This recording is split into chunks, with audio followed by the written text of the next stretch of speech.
Class 9C। बच्चों, आज मैं आपको आपका जो स्पर्श की पाठ्य पुस्तक में काव्य खंड है उसमें मैं आपको पाठ 12 एक फूल की चाह जो मैं आपको पहले भी करवा चुकी हूँ, आज मैं इसका रिवीजन कार्य कराऊँगी। जिसका वर्क हो चुका है वो अपना रिवीजन कार्य करेगा और जिसका वर्क नहीं हुआ है ये वो अपना फेयर कॉपी में करके क्लास ग्रुप में सेंड करेगा। बच्चों, जो व्याख्या समझा रही हूँ वो व्याख्या आपको अपने वो कॉपी में करके क्लास ग्रुप में सेंड करनी। जिसकी नहीं हुई है और जिसकी हो चुकी है वो अपना रिवीजन कार्य करेगा और अपना जो वर्क है क्लास ग्रुप में सेंड करेगा। बच्चों, दिनांक आपको 28 से 2022 क्लास 9 से हिंदी स्पर्श में पाठ 12 एक फूल की चाह। ये ऐसे का पीवी नंबर आपका 15 और 16 है। एक फूल की चाह जो सियाराम गुप्त के द्वारा लिखी गई है। इसमें जो महामारी फैली हुई है जिससे कि बहुत से बच्चों की मृत्यु हो गई, काल कलवित हो गए हैं, उस महामारी के फैलने से जो यानी कि जिन माताओं के संतानें उस महामारी का शिकार हो चुकी हैं उनके रोदन का, उनके करुणामय वातावरण का यहाँ पर वर्णन किया गया है। साथ में ही सुखिया और उनके पिता उनका भी एक फूल की चाह में वर्णन किया गया है। तो बच्चों, पहली व्याख्या है इसकी।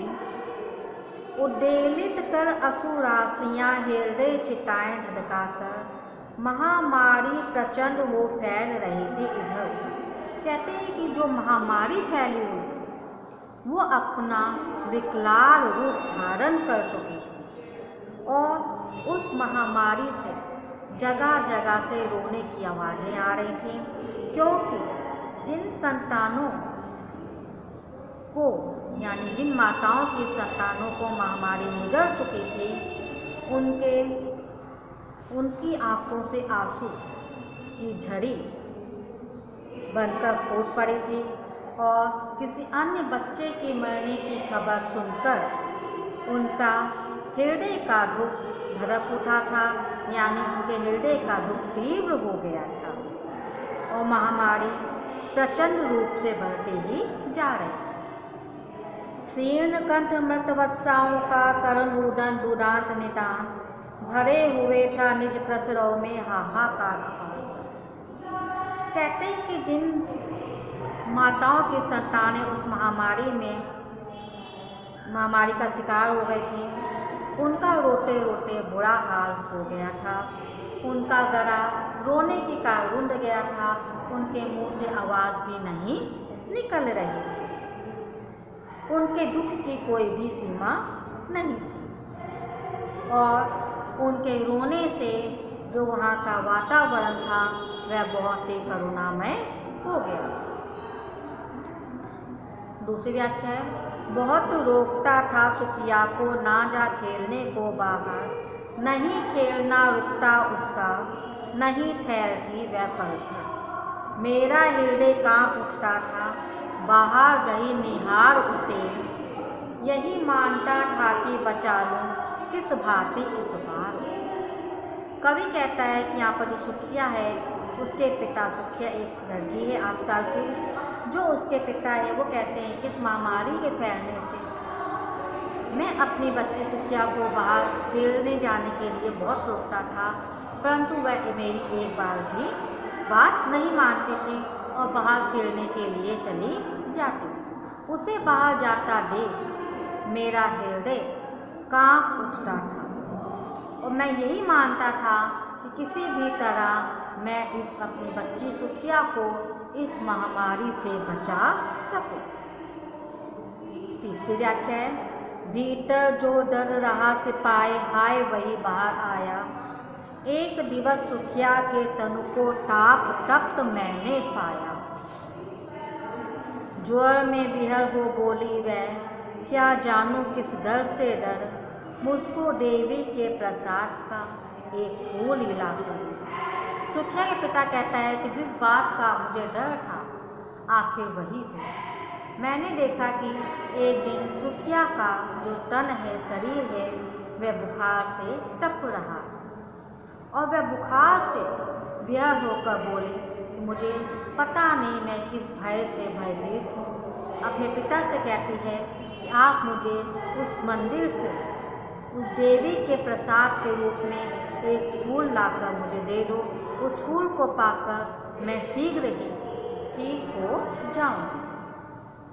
चौथी व्याख्या है, क्रमशः कंठ क्षीण हो गया, शिथिल हुए अव्वे सारे, बैठा था नव नव उपाय की, चिंता में मैं मन मारे। जान सका ना प्रभा सजग से, हुई अलस कब दोपहरी, स्वर्ण घनों में कब रवि डूबा, कब आई संध्या गई।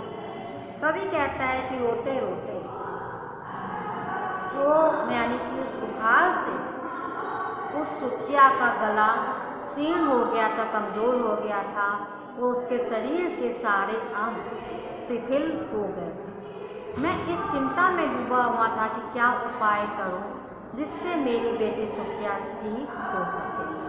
और मुझे पता ही चला इस चिंता में बैठे बैठे कि कब प्रातःकाल हुआ, कब आलस्य भरी दोपहर आ गई, और कब सूर्य यानी कि और कब रवि उस घने बादलों में डूब गया, यानी कब संध्या आई और कब रात आ गई, गहरी रात आ गई। मुझे इस चिंता में बैठे हुए मुझे किसी भी बात का कोई पता ही नहीं चला।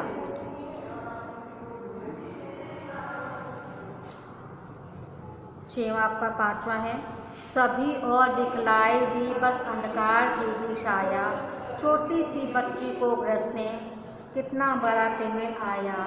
ऊपर विशिष्ट महाआकाश में जलते से अंगारों से झुलसी सी जाती थी आंखें, जगमग जगते तारों।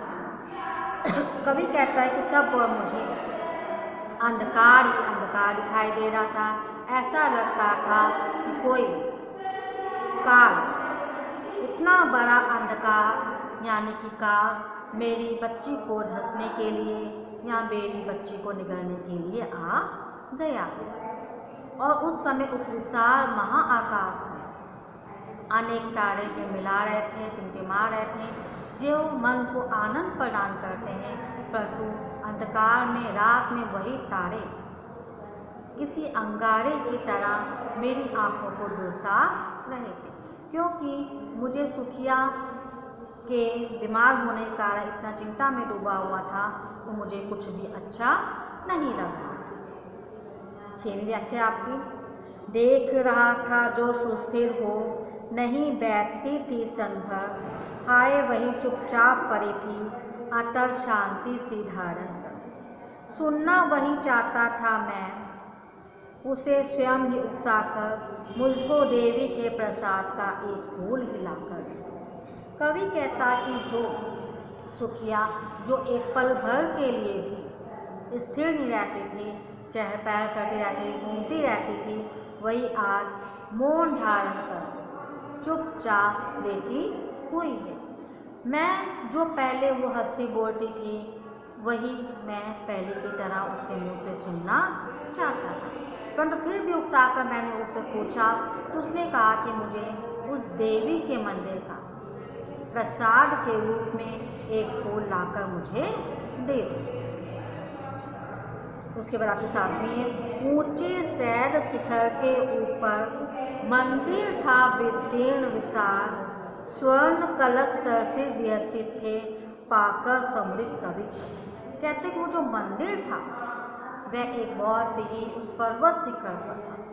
वहाँ पर उस पर्वत शिखर पर एक बहुत ही विशाल, बहुत ही बड़ा एक देवी का मंदिर था। उस देवी का मंदिर के ऊपरी भाग पर रखा जो सोने का कलश था, वो उसी प्रकार अपनी सुंदरता बिखेर रहा था जैसे प्रातःकाल में सूर्य की किरणों के समूह को पाते ही कमल खिल उठता है। दीप धूप से आमोदित था मंदिर का आंगन, और उस समय जो मंदिर का आंगन था वह धूप, अगरबत्ती, दीप की महक से भरपूर वातावरण को प्रसन्नचित करने वाला था, और गूंज रही थी भीतर बाहर मुखरित उत्सव की धारा। और उसके भीतर, मंदिर के भीतर और बाहर भक्तजनों की आवाज़ें गूंज रही थी, जिसको देखकर ऐसा लगता था कि किसी उत्सव का वातावरण बन गया है।